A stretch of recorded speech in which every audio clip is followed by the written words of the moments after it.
Welcome back नाजरीन, एक बार फिर से खुश आमदीद, खैर मकदम है आपका। हमारी गुफ्तगू हो रही है रूबी चैनल की खास पेशकश गोशे गयूर में कुमार विश्वजीत साहब IPS IG पुलिस से। हम उनसे गुफ्तगू कर रहे हैं उनके अंदर मौजूद वो शायर के बारे में, वो अदीब के बारे में, वो मुफक्किर के बारे में। हम उनसे एक पुलिस ऑफिसर के बारे में बात नहीं कर रहे हैं, और हम इन शख्सियात को, उनके अंदर की इन शख्सियात को इसलिए उजागर करना चाहते हैं ताकि उससे हमको किसी तरह की रहनुमाई मिले, किसी तरह का इंस्पिरेशन मिले। तो कुमार विश्वजीत साहब, thank you for sparing time for us. आपसे बात हो रही थी आपकी मुख्तलिफ किताबों के बारे में जो आपने पब्लिश की, तो आप बता रहे थे कि न्यूट्रिशन पर आपने जो है किताब जो है उसको ट्रांसलेट किया है। जी, वो किताब की क्या अहमियत है उसकी? उस किताब की सबसे बड़ी अहमियत यह है कि वो किताब लेडीज के लिए लिखी गई है, और लेडीज के जो ओवरऑल हेल्थ के बारे में लिखी गई है, जो कि एक अमेजिंग थिंग है। क्या उन्वान है उसका, क्या टाइटल है? वो है, हिंदी में उसका टाइटल है women and the weight loss Tamasha. Same English में भी उसका वही टाइटल है, women and the weight loss Tamasha. Weight loss Tamasha, जी। तो इसमें बेसिकली ये कहने का प्रयास किया गया है कि ओवरऑल जो वुमेन का हेल्थ है वो इम्पोर्टेंट होता है, बहुत ही इम्पोर्टेंट होता है, स्पेशली घर के लिए। और अक्सर ये देखा जाता है कि भारत एक ऐसा देश है कि यहाँ पर जो है औरतें हमेशा किसी न किसी कारण से अपने आप को दुखी करके वो अपने स्वास्थ्य को खराब कर लेती हैं। जी। और इस बात को समझना चाहिए एक औरत को कि किसी का जो बच्चा है वो तभी खुश होता है जबकि उसकी माँ खुश होती है। अगर माँ खुश नहीं है तो बच्चा कभी खुश नहीं रह सकता। जी। लेकिन होता उल्टा है। माँ क्या करती है, सबों के लिए अपना सारा चीज करके, सारा त्याग करके, और अपने स्वास्थ्य का जो है वो खराब कर लेती हैं, और कुछ समय के बाद ऐसी स्थिति हो जाती है कि वो बीमारियों की खान हो जाती हैं। तो इस पुस्तक में ये बताया गया है कि औरत को जगाने की कोशिश की गई है, और कहा गया है कि नहीं, आपका जो स्वास्थ्य है वो उतना ही इंपॉर्टेंट है जितना किसी अन्य सदस्य का है। इनफैक्ट उससे ज्यादा इंपॉर्टेंट है। वो सिर्फ इसलिए कि आप ही हैं जो सबों का ख्याल रखती हैं। अगर आप खुद स्वस्थ नहीं हैं तो आप सबों का कैसे ख्याल रख सकती हैं? इसके ऊपर वो बहुत ही सुंदर बुक है, और मेरे हिसाब से किसी भी स्त्री के लिए, उसके ओवरऑल स्वास्थ्य के लिए इससे बेहतर बुक उपलब्ध नहीं है। अच्छा, वाकई जी। और मैं तो ये कहता हूं कि हर एक स्त्री को इसको पढ़ना चाहिए, चाहे वो किसी भी उम्र की हो। अच्छा। और उससे उनको बहुत ही अधिक फायदा होगा इससे। जी जी जी। ये बुक स्टोर्स पर अवेलेबल है सभी किताबें? जी जी जी। अच्छा जी, अच्छा। लोगों को यकीनन आपके मशवरे पर अमल करना चाहिए। आपने अंधविश्वास जो है, सुपरस्टिशन, तौहम परस्ती, उसको आपने, ऐसा लगता है, एक मिशन के तौर पर आपने जो है वो किया है कि as a mission you have made it your mission के उसके ताल्लुक से आप एक मुसलसल लोगों को जागरूक करने की कोशिश कर रहे हैं अपने लेखों के जरिए। तो क्या क्या लिखा आपने? अंधविश्वास पे अभी एक मैं लिख रहा हूं, एक जिसको आप कह सकते हैं लघु उपन्यास या फिर शॉर्ट नॉवेल की तरह से कह सकते हैं। जो मैंने जो आज तक जो भी देखा है, समाज में देखा है कि लोग अंधविश्वासों पे बहुत ज्यादा विश्वास करते हैं, और बहुत सी ऐसी चीजें होती हैं जिसको कि हमने ऑलमोस्ट अपना लाइफस्टाइल का, अपनी आदतों का पार्ट बना लिया, हिस्सा बना लिया, पार्ट बना लिया है। तो उन चीजों की वजह से क्या क्या हमें परेशानियां हो सकती हैं, इसको मद्देनजर रखते हुए मैंने एक शॉर्ट नॉवेल लिखने की कोशिश की है। वो लगभग पूरी होने जा रही है, जिससे कि लोगों में एक तरीके से समझ लीजिए कि उनको जानकारी भी मिलेगी, और थोड़ी उसमें मस्खरापन भी है, थोड़ा मजाक भी है, और हल्की फुल्की भी है, जिससे समझने में भी आसानी होगी। कोई एक मिसाल देते हुए बोल सकेंगे आप कि ये लोगों में आम इस चीज के ताल्लुक से ऐसा अंधविश्वास है और उसके बारे में? हाँ, उसी कहानी का ही एक पार्ट मैं बता सकता हूँ। छोटी सी घटना होती है। ये खास करके जो हिंदू फैमिलीज हैं उसमें आप ज्यादा देखने को मिलती हैं कि ये शुभ मुहूर्त का चक्कर होता है। जी जी जी। तो कुछ लोग होते हैं जो कि शुभ मुहूर्त के बिना जी कोई काम नहीं करते, जी, घर से बाहर भी नहीं निकलते, कुछ भी नहीं करते। जी, तो एक उसी बुक में एक वाकया है जी, कि जो पूरी फैमिली है जी, सुबह के 4 बजे जी, हावड़ी में तैयार होती है जी, और तैयार होकर के और स्टेशन की ओर निकलने के लिए है। तो उसका पूरा ताना बाना उसमें दिखाता है कि किस तरह से ये हड़बड़ी चल रही है। सारा कुछ, सब लोग तैयार होकर के बाहर निकलते हैं और ठंडे का मौसम है और रिक्शे से किसी तरह से वो जो है मुश्किल से 1-1.5 किलोमीटर की डिस्टेंस पे जाना है, लेकिन वो सुबह 4 बजे पहुंच जाते हैं, स्टेशन पे बैठते हैं, जबकि गाड़ी आने वाली है सुबह के 9 बजे। अच्छा जी। अब वो क्यों यहाँ जाते हैं? क्योंकि कोई पंडित जी हैं, वो बता देते हैं कि नहीं, आप 4 बज के इतने मिनट पे अगर आप नहीं लिखेंगे तो ये शुभ नहीं होगा। अरे तौबा। तो ये एक वाकया है जो मैंने उसमें बताया है। तो इस तरह की बहुत सी ऐसी चीजें हैं जो बिल्ली सामने आ गई तो बिल्ली सामने आ गई, या फिर सीढ़ी के नीचे से गुजरे, या कुछ बहुत सी ऐसी चीजें होती हैं। किसी ने पुकार दिया घर से निकल, जी हाँ, छींक आ गई जी। तो इस तरह के बहुत से जो वाकयात हैं, इन सबों का की जो उनका जो इम्पैक्ट पड़ता है एक व्यक्ति पे, एक परिवार पे, और एक उनके अपने व्यक्तित्व पे जो पड़ता है, इन सभी का ताना बाना उसमें है। बहुत अच्छे। जी जी जी। तो कब तक तैयार हो जाएगी ये किताब आपकी, मुकम्मल कब तक हो जाएगी? अब ये कहना तो बड़ा मुश्किल होता है, लेकिन ये कोशिश जारी है। नहीं, आप अपनी सरकारी मसरूफियात के बावजूद वक्त निकाल लेते हैं, ना सिर्फ लिखने के लिए, पढ़ने के लिए, बल्कि आप जो है ट्रांसलेट भी कर लेते हैं, फिर आपकी कविताएं भी हो जाती हैं। बहुत कमाल की बात है जी। आप गाने में भी रुचि रखते हैं, आपने बाकायदा तौर पर तालीम हासिल की संगीत की, तो किससे हासिल की और कहाँ तक पहुंचे आप एक गायक की हैसियत से? गायक की हैसियत से मैं कहीं बहुत ज्यादा तो कुछ नहीं हूँ। हाँ, इतना जरूर है कि मैंने 5 सालों तक तालीम हासिल की है शास्त्रीय संगीत के गायन की। और मेरे गुरु थे संतलाल दास शाम, और उन्होंने काफी समय दिया था, और उनकी ही आप समझ लीजिए कि उनकी ही कृपा से आज मैं थोड़ा बहुत गा लेता हूँ। और उनकी सबसे पहली गजल मैंने गाई थी 1986 में, जो ऑल इंडिया रेडियो रांची से प्रसारित हुई थी। सो बहुत पुरानी बात है, लेकिन मुझे बहुत खुशी है कि ये उनकी लिखी हुई और उन्हीं के द्वारा धुन दी हुई, लेकिन वो चाहते थे कि मैं गाऊं, क्योंकि वो मुझे काफी पसंद किया करते थे। और उसके बाद गायकी से बहुत ज्यादा संबंध रहा नहीं, लेकिन हाँ, छोटा मोटा गाता रहा। और करीब 2 साल पहले एक मैंने सीडी भी निकाली थी, जो पेट्रियोटिक सॉन्ग्स की एक सीडी है। क्या नाम है सीडी का, कोई उसकी पहचान के? माँ तुझे सलाम उसका नाम है। और मेरे द्वारा उस पर लिखी गई है सारी रचनाएं। सारी रचनाएं आपकी खुद की लिखी हुई हैं और गाया भी आप ही ने है।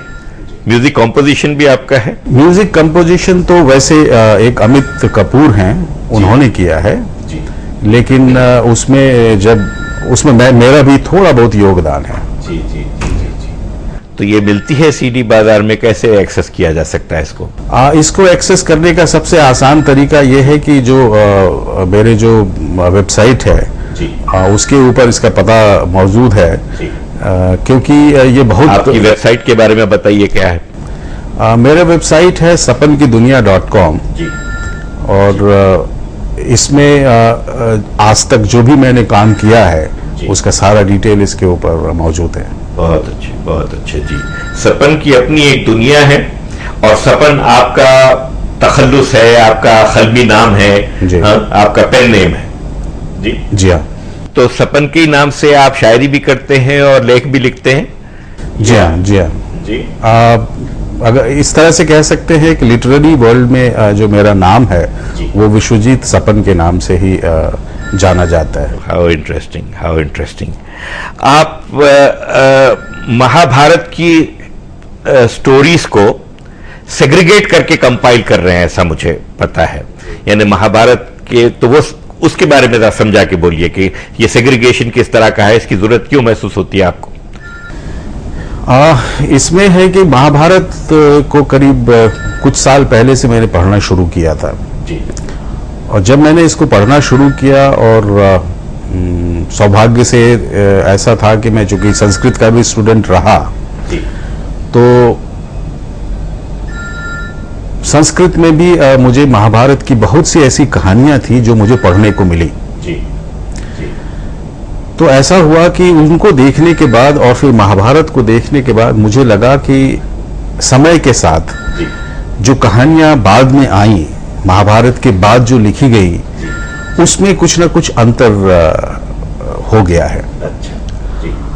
अब वो जो अंतर आया है वो हो सकता है कि उस काल के हिसाब से, उस समय के हिसाब से जायज हो, लेकिन जो ओरिजिनल है, जो महाभारत में, उससे भिन्न है। अच्छा। तो वो देखते हुए मुझे लगा कि ये ऐसा ना हो कि कल को लोग महाभारत की जो ओरिजिनलिटी है उसी को भूल जाएं। तो मेरी ये इच्छा हुई कि इसकी ओरिजिनल जो स्टोरी है उसको बाहर निकाला जाए। पहली बात तो ये रही। दूसरी बात, मैंने ये महसूस किया कि खास करके हिंदी के क्षेत्र में जो कहानियों की, जो बच्चों के लिए जो कहानियां लिखी जाती हैं, वो अंग्रेजी में तो बहुत ज्यादा उपलब्ध है। अरेबियन नाइट्स और पता नहीं कितनी कितनी तरीके की इस तरह की किताबें हैं जिसका कि कोई वो नहीं है, ठिकाना नहीं है। बहुत सी किताबें हैं और लोग लिखते भी जा रहे हैं, आज भी आता जा रहा है। तो उस समय मुझे ये महसूस हुआ कि इसकी ओरिजिनलिटी जो है, इसकी मौलिकता जो है, वो एक तो बरकरार रहे। दूसरी चीज जो थी वो ये थी कि बच्चों के लिए हिंदी में अच्छी किताबें नहीं है उपलब्ध, और जो कुछ भी थोड़ी बहुत उपलब्ध है वो है कहीं किसी का छोटा मोटा जो अनुवाद कर दिया गया है या ट्रांसलेट कर दिया गया है, वही चीजें मौजूद हैं।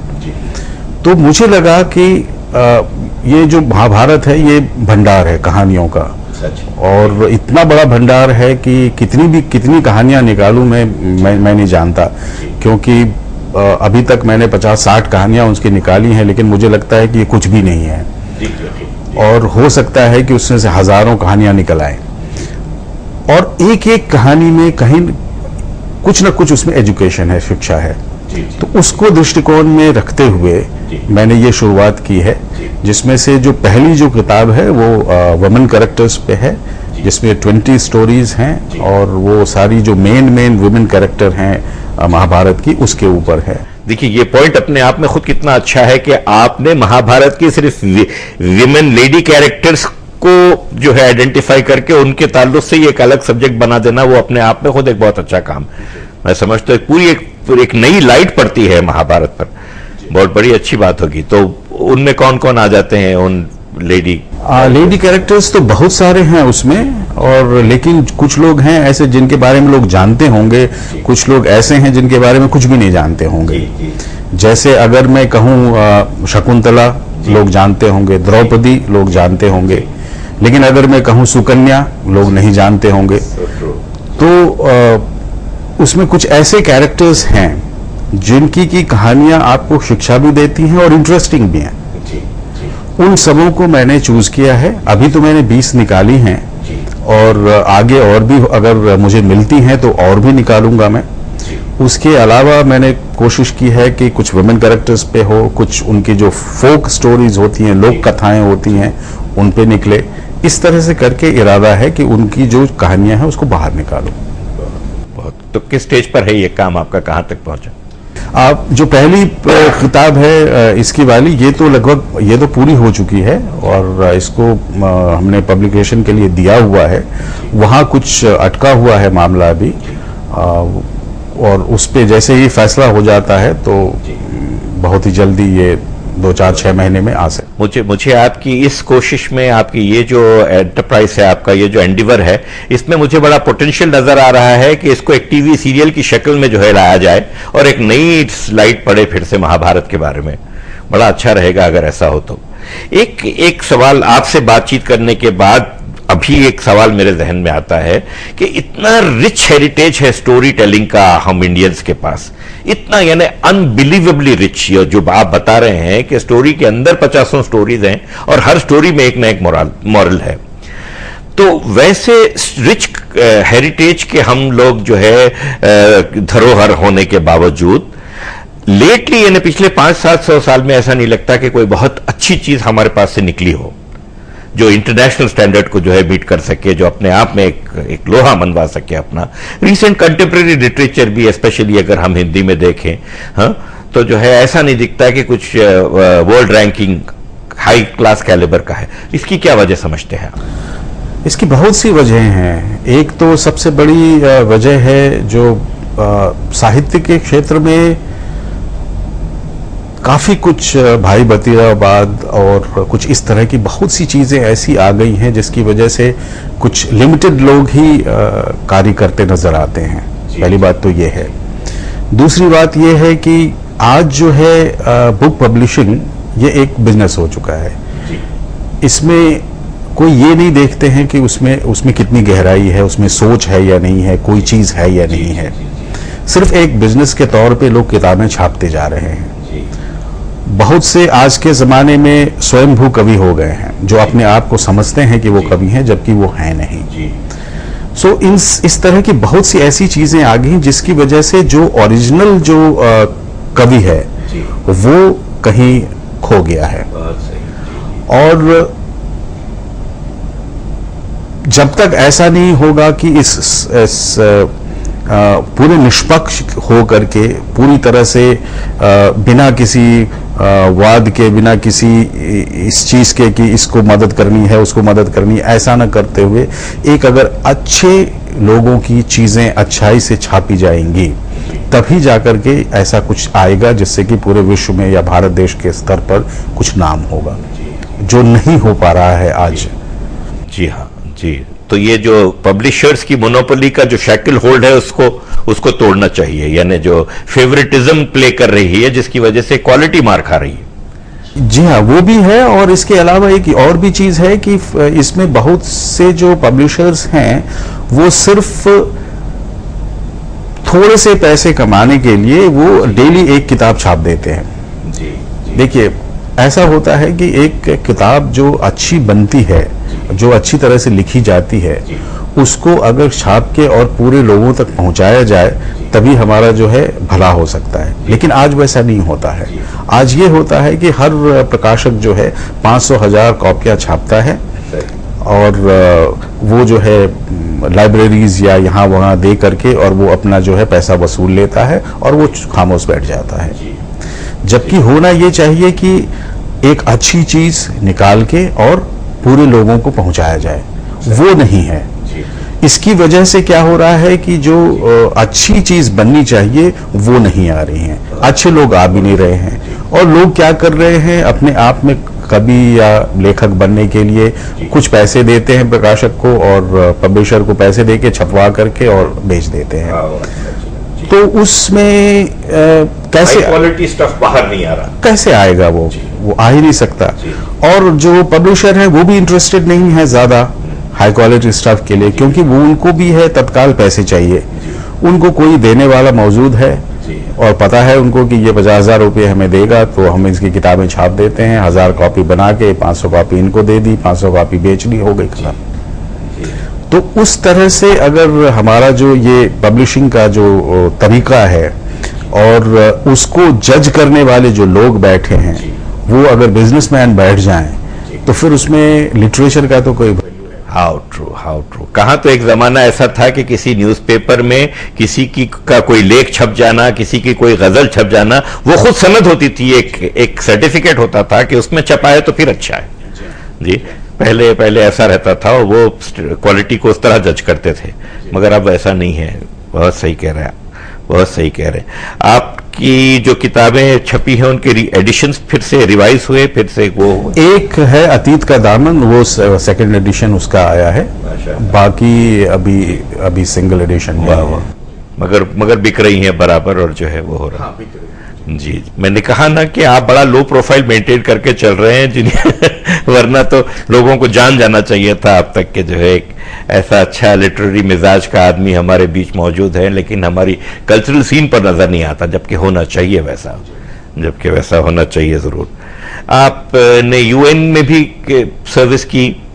जी हाँ, मैं 1 साल तक यूएन के साथ रहा हूँ। अच्छा, जी जी। तो कहाँ पोस्टेड रहे आप? मैं कोसोवो में था। कोसोवो में रहे आप, जी जी जी जी। तो वहां पर भी आपको ऑनर किया गया, आपकी सर्विसेज को सराहा गया? जी हाँ, जी हाँ। और वहाँ यूएन का पीस कीपिंग मेडल भी मिलता है जी, जो कोई भी जाते हैं जी, तो पीस कीपिंग मेडल भी मिला है। 1 साल चूंकि था मैं। जी, कौन से ईयर की बात है ये 2003-04। तो और अपनी शायरी के बारे में कुछ बताइए। आपने कहा कि आपकी सीडी का नाम है माँ तुझे सलाम, तो ये हमारी राष्ट्र माता की बात कर रहे हैं आप, या हमारी अपनी माता की बात कर रहे हैं आप? क्योंकि दोनों को सलाम करना तो बेहद जरूरी है। नहीं, दोनों को ही सलाम करना जरूरी है। इसमें मैंने राष्ट्र माता की ही बात की है। अच्छा। भारत माँ की ही बात की है।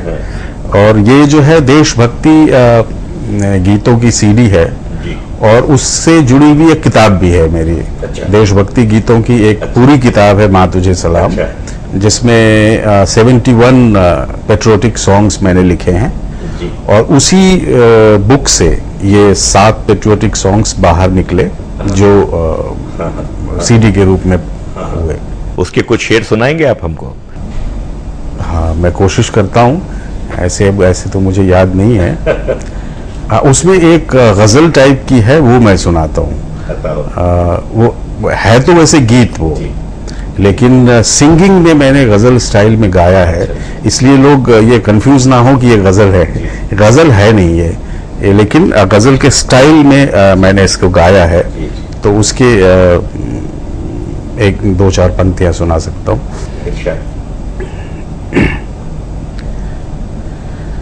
है अहले वतन ये सच है, हम भी सर रखते हैं। है अहले वतन ये सच है, हम भी सर रखते हैं।